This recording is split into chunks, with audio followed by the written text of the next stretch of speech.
खबर शामिल करेंगे टंडू मोहम्मद खान से। ईएनएन न्यूज़ नुमाइंदा ज़हीर खान की।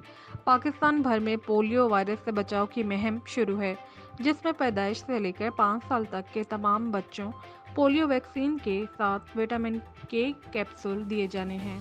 नहायत अफसोस की बात है कि ज़िला टंडू मोहम्मद खान से कुछ लापरवाह ऑफिसर्स और वर्कर्स की वजह से ज़िले में पहले रोज़ ही ट्रांजिट पॉइंट से काफ़ी बच्चे पोलियो वैक्सीन लेने से कासिर हैं।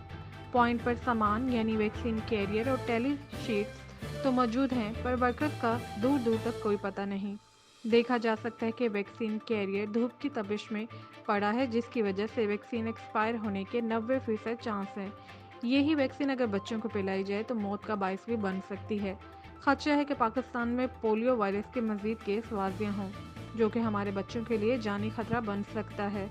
गुज़श्ता माह वज़ीरिस्तान में पोलियो के 2 केस पॉजिटिव पाए जा चुके हैं और एक केस की लपेट में 200 बच्चे आ सकते हैं। रिपोर्ट कर रहे हैं ईएनएन न्यूज़ नुमाइंदा ज़हीर खान।